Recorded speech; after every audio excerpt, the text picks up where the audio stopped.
I've had so much abuse since saying last week that Donald Trump has lost the election and should leave. Leave with grace. Now, I've been told by Trump supporters, even by some of you, that I lack fight, that I lack balls, that I'm just jumping the ship. I'm a fake conservative. My friends, it is the opposite. I know that other people here on Sky News think that Trump is being robbed. They think they have evidence of voter fraud and it is their right to pursue it. But that does not make them, or my critics, any truer conservatives than me. In fact, accepting the clear verdict of an election is exactly the conservative thing to do. And that's why I was appalled that so many people on the left, people now screaming for Trump to accept that he's lost, wouldn't accept that Trump had actually won 4 years ago. They claimed for years, without evidence, that he wasn't the legitimate president at all, that he'd somehow colluded with Russia to steal the 2016 election. That was false. It was wrong. And same deal. It's wrong now for Trump supporters to cry fraud against Joe Biden. That's wrong too. I mean, I could do it and get many more hits, a lot more success preaching to the base, but I won't do it because it's not the conservative thing to do. Not trashing confidence in democracy with no real proof. We're better than that, aren't we? Well, Trump is not. Trump is doing something reckless and dangerous and selfish. He hasn't conceded his loss. He went off to play golf instead and to punch out more tweets again today. He's been robbed. He said, we believe these people are thieves. The big city machines are corrupt. This was a stolen election. But I scroll down Trump's Twitter feed and I see lots of allegations of fraud, and I don't see any fraud that's big enough to actually change the result, to flip not just one state, but 3 or 4 from losses to gains, enough to give Trump the Electoral College votes to win in the election. I don't see it. What I do see is rather pathetic. Odd examples, a handful of suspicious votes here and there, a single vote here and there, like someone who supposedly voted in Pennsylvania when they were dead. Trump tweeted to this interview, press conference given by Corey Lewandowski as a Trump advisor, seizing on that one vote in a state, Pennsylvania, where Trump is actually trailing by 50,000 votes. She voted in this election, effective November 2nd, 2020, a full 9 days after Miss Ondish of Allegheny County passed away. Now, clearly, all fraud should be checked. Trump is right about that, and Democrats should not complain. We need integrity in voting, whether it's in America or here, to have confidence in democracy. But some reality has to come in at some stage.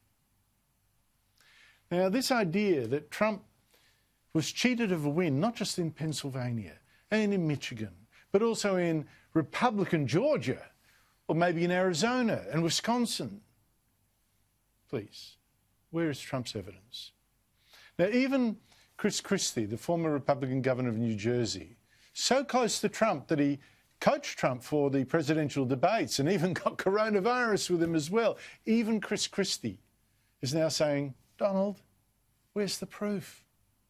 That's why, to me, I think it was so important early on to say to the president, if your basis for not conceding is that there was voter fraud, then show us.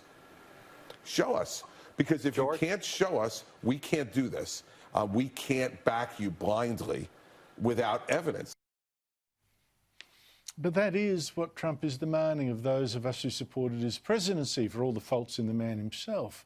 Blind loyalty now, without evidence, following him down this route. That's embarrassing. It's undignified. And conservatives are not meant to be that tribal, this blind loyalty. I know a lot of conservatives are hurting. They want to believe they were cheated because they've lost. And now they're being mocked. I mean, they're just playing into the hands of all these inbred hillbillies that voted for Trump. In fact, 71 million Americans voted for Trump.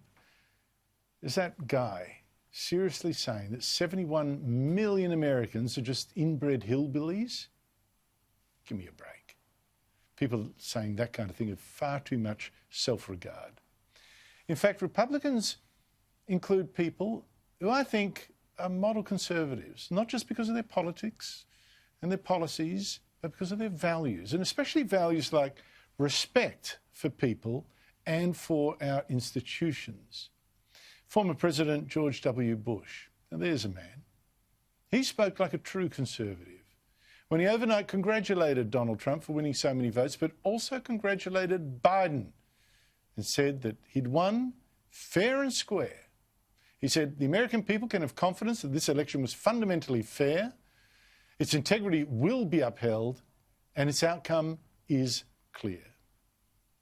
Now, I know you can dismiss that. You can say George Bush is just still sore that Donald Trump abused and humiliated and beat his brother Jeb 5 years ago in the race to become the Republican candidate. But George Bush has always been a man who has upheld civility and fair play, and it runs in his family, in its culture. His own father, President George H.W. Bush, also lost an election to Bill Clinton.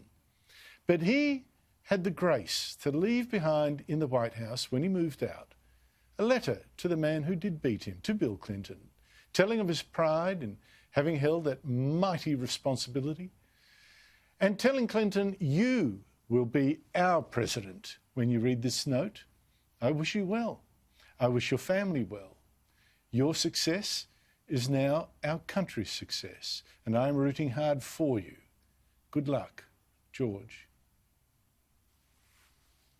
Those are conservative virtues, and from a man who lived them.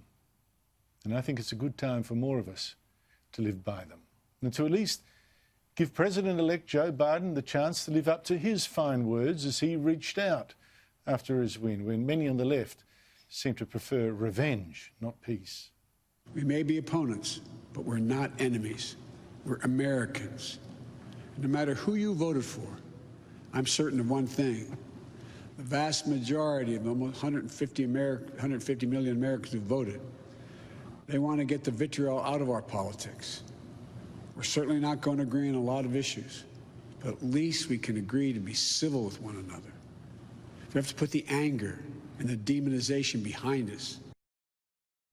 Conservatives honour the institutions of democracy and the peaceful transfer of power. It may hurt or may soothe our hurt pride to say that Trump was cheated, but it insults our intelligence and it destroys the chance of changing this toxic culture of division. Trump lost. Now he must leave, and we must accept it.